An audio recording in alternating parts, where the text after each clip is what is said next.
Afternoon, and welcome to my presentation, Moving Telehealth from Emergency Response to Thriving Practice, Merging Our Clinical Outcomes with Legislation. I'm Alyson Stover, an assistant professor in the Department of Occupational Therapy at the University of Pittsburgh and the Director of Clinical Services and owner of Capable Kids Pediatric Clinic. Today, in my brief presentation, I hope to achieve the following objectives. I will summarize regulations and legislation involved in the delivery and reimbursement of telerehabilitation. I will describe telerehabilitation as an emergency response in my clinic.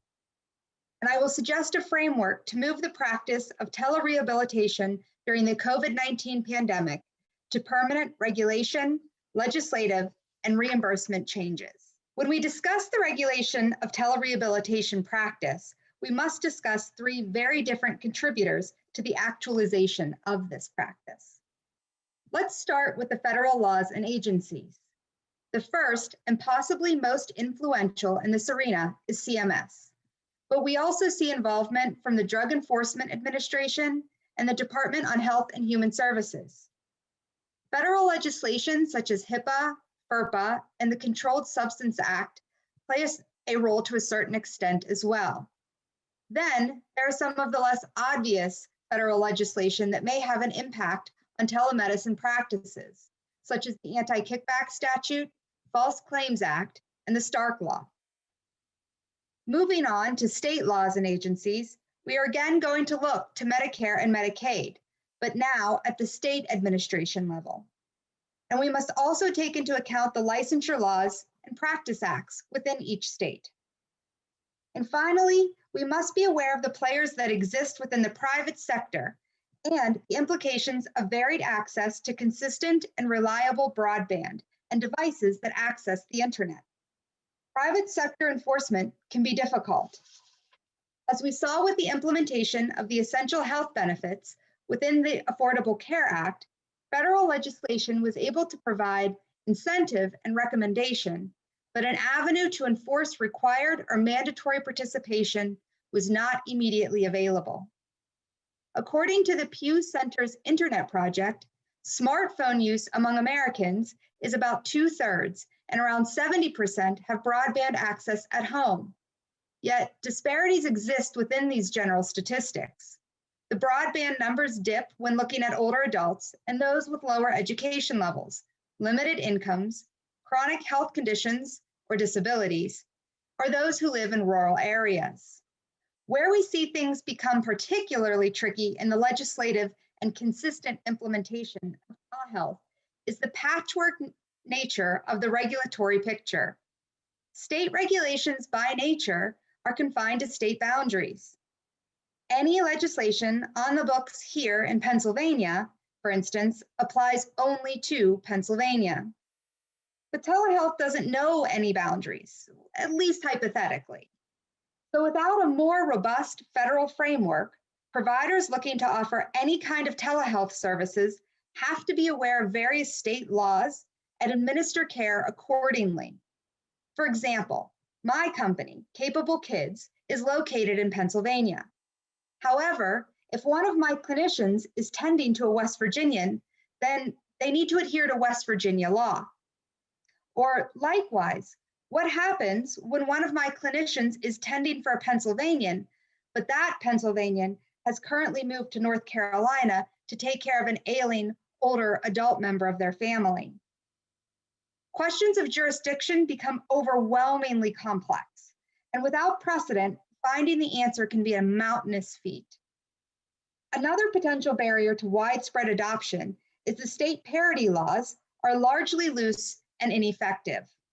Such laws are intended to ensure the same coverage of services provided in person, but the laws themselves are often not very robust. They simply do things such as stating that telehealth services must be medically necessary in order to be covered, or that payers should not exclude services solely because they were provided through telehealth.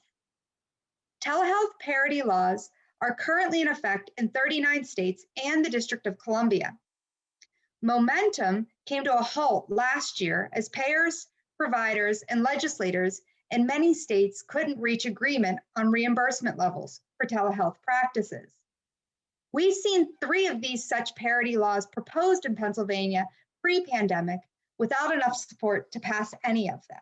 When we start to shift about discussing regulations and legislation to actual reimbursement principles, there are some things we need to look at.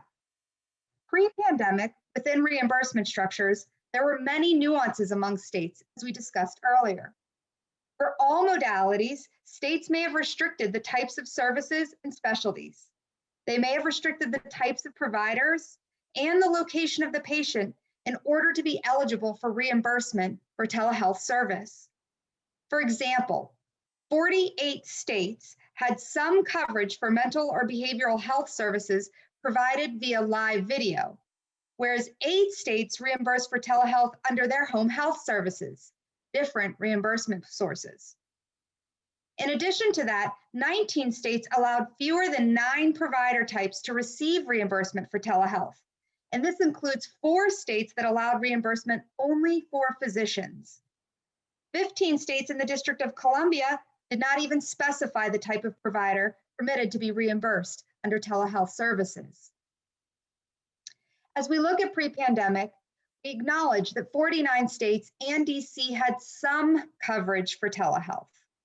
But we discussed there are many nuances to what this coverage looked like. Live video telehealth was reimbursable by all those that did cover telehealth. However, most states excluded email, phone, and fax within the definition of telehealth that was considered reimbursable. Additionally, at least 17 states had some reimbursement for remote patient monitoring, otherwise known as RPM, in Medicaid. And 2 additional states provided reimbursement for RPM through their Department of Aging, Pennsylvania being one of those. When we look now at some of the changes that the pandemic enforced, we see that the originating site requirement was suspended. So one of those very nuances that existed among the various states is no longer in effect. Additionally, no HIPAA violation penalties for clinicians who were acting in good faith, meaning clinicians could use various virtual platforms, including Zoom and FaceTime.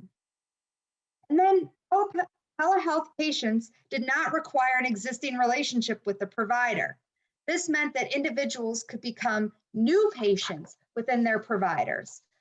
Additionally, when we started to shift towards these pandemic-enforced changes, we focused on some large-scale, the federal changes, so impacting all states. The U.S. Department of Human Health and Services waived a number of telehealth rules as a way to encourage physicians to evaluate and treat patients remotely when possible. In 2014, Antonetti, Drude, and Rowe found that government payers, as well as several major private payers, were highly influential in payment policies for telehealth private payers. Additionally, they found that private payers had administrative rules regarding telehealth reimbursement that were major barriers to services and reimbursement. And they discovered that there are providers who would benefit from being better informed about billing and coding for telehealth services and how to advocate for telehealth services reimbursement. If this is the condition we were in prior to the pandemic, which forced us all to roll into a world of telerehabilitation and telehealth practice, this suggested there was much work to do when considering how to legislate, regulate, and reimburse for these activities. During the early stages of the pandemic, we saw CMS release this chart related to billable telehealth visits. It provided some guidance as to what they were willing to reimburse and how we should look to seek that reimbursement. However, non-physician providers were often excluded from using many of these CPT codes listed below. Since then, we've seen additional CPT codes approved for reimbursement through Medicare. I will review some of these on the next few slides. As we look through these slides together, we'll discover that things like occupational therapy, physical therapy, and speech therapy evaluations and reevaluations became covered entities.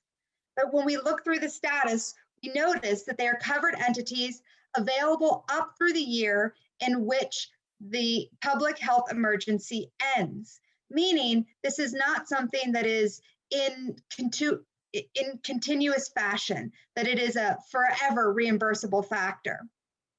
We also see some very familiar CPT codes and treatment interventions that we use regularly in the clinic and outpatient settings allowed for telehealth treatment and reimbursement. Things like therapeutic activities, self-care management training, wheelchair management training. And some of these can even be met through an audio-only interaction. Again, looking through these, we see things such as gait training therapy, therapeutic exercises, and neuromuscular reeducation. But likewise, with the evaluation codes that we just discussed, these are available up through the year in which the public health emergency ends. We're not seeing any long-term stay of these treatments. And when we look through some of the new speech codes that are allowed and permitted for reimbursement through telehealth services, through the Medicare payment fee structure, we see that many of these can be done and completed through audio-only interactions, something that we don't see largely with the occupational therapy and physical therapy CPT codes. We also see codes such as assistive technology assessment, the 97755 CPT code, and orthotic management and training in the first encounter, otherwise known as 97760, included in this reimbursement structure as well. So that's a little bit of the background. Where were we? Where are we now? And what did we know prior to coming into an emergency response that required, even necessitated the use of telerehabilitation? We saw that there was much work that needed to be done and continues to need to be done, especially if we'd like to move this to a state of permanency. So what did this transition look like in my practice? Well, in early March of 2020, we saw school closures begin to happen in the state of Pennsylvania. Stay-at-home orders came to place, and telerehabilitation was initiated at Capable Kids. This required things like crash course training of the therapists in our new virtual platform. It also included things like creating handouts and mailers that could help to supplement the treatments and interventions that were occurring in a virtual platform now. It also required our therapists to become experts in the teach-back method and ways to engage and interact those who are not physically in their presence. Then, on March 17th, 2020, telerehabilitation was included in a Pennsylvania executive order, but only for provider types 176 to 178. At this point, the Department of Homeland Security had classified and identified occupational therapists, physical therapists, and speech therapists as essential healthcare providers. However, provider types 176 through 178 only provided reimbursement for those practicing in the early intervention realm for children birth to 3. On March 20th, 2020, we submitted as 3 organizations, the Pennsylvania Occupational Therapy Association, the Pennsylvania Physical Therapy Association, and the Pennsylvania Speech and Hearing Association, a letter to rectify this difficulty from the original executive order. And so we saw the PA executive order modified to include occupational therapy, physical therapy, and speech practitioners across the provider types in the provision of telerehabilitation. After this executive order, the Department of Human Services Secretary Teresa Miller stated, "The use of telemedicine is a common sense example of the flexibility this situation demands. DHS will continue to work together with our Medicaid providers, managed care organizations, and partners across all program offices to effectively and safely confront this challenge while continuing to provide services to the millions of Pennsylvanians who depend upon it." Then we saw during the peak of the stay-at-home orders that approximately 75 to 80% of Capable Kids clients were being seen through telerehabilitation. Because of the reimbursement structure and being able to bill for these services, we were able to maintain approximately 85% of our staff at their current working state. Currently, we are continuing to see approximately 5 to 10% of our clients through telerehabilitation, and we were back to full staffing by August 15th of 2020. In addition to this, we were able to obtain new contracts based on our availability to perform telerehabilitation services remotely and expertly. We were able to reduce losses through new client recruitment from farther distances. And we were able to provide limited to no disruption in clinical student training for approximately 60 occupational therapy students, over 800 client encounters. But we needed to find a way to make this relevant to our payer sources for the long term. So what did we look to prove feasibility and acceptability in the chaos? Well, continuity of care became one of the primary objectives that we looked to document. We did this through looking at the number of sessions attended, which became even more apparent with clients who had to move to different locations due to care purposes, such as moving to grandma's house because no one was home all day to stay home with me.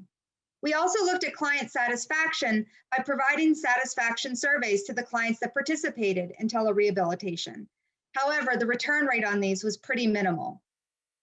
And then we looked at client participation. This was noted in the subjective component of our electronic medical records and the daily notes, utilizing the Pittsburgh Rehabilitation Participation Scale. So now we know that we were in a mess prior to the necessity to use telemedicine. We didn't know quite how we could use it, where we could use it, or if we'd be reimbursed for it. The pandemic came and chaos required us to see individuals through this virtual model of intervention. And we saw that it had great benefit to our client population. So how do we use this momentum for permanent change? I'd like to propose a framework for the future encompassing the 4 Ds. The disaster was the COVID-19 pandemic itself. But when we evaluate the disaster, things we need to understand and look at are what did the initial response look like? How quickly were we able to implement telerehabilitation? What was the delay in services provided? What does it look like now? And what were the lessons learned? So what is the research that can come from these retrospective studies? And what are the metrics and measures that we can use to demonstrate success with the implementation, the rapid implementation of telerehabilitation? We can also look to the disaster to inform our legislative advocacy. Is the Connect for Health Act an appropriate and meaningful act to move forward with telerehabilitation? How can we ensure that clinicians know how to inform legislators on the data they collected in utilizing the evaluating disparities and outcomes of telehealth during the COVID-19 Emergency Act of 2020? And what information is the Keep Telehealth Options Act even looking for? The next step is discovery. In this stage, we are focusing on collecting the data that will serve as the basis for our third step. So we want to identify who are the stakeholders, all of the stakeholders. What is the data that we need to collect? What are the measures that we need to assert? How do we analyze this data? And who should we report it to? Moves us into our third step, which is constructing and designing the plan. As we analyze this data, we need to identify the themes. We need to ensure that we are producing frameworks for implementation and evaluation that can spread across various states and have a more robust federal framework, maintaining our focus on the triple aim and value-based care reimbursement shifts. We need to think about how we can build opportunities to examine the scalabilities for that robust federal framework that we saw was lacking from the beginning of this pandemic. And how do we produce the evidence? And finally, where and how can we disseminate this knowledge in a meaningful manner? Finally, we want those changes to remain permanent. We want to change healthcare culture and make our destiny something that is inclusive of telerehabilitation. We want to empower the change through regulation and legislation adoption. We need to promote implementation of the change through value to each one of those stakeholders we identified, particularly focused on the client, the clinician, and the payer. And finally, in order to sustain change, we must continuously look at quality improvement. So I ask you, how will you contribute to the future of telerehabilitation? Thank you, and I look forward to questions.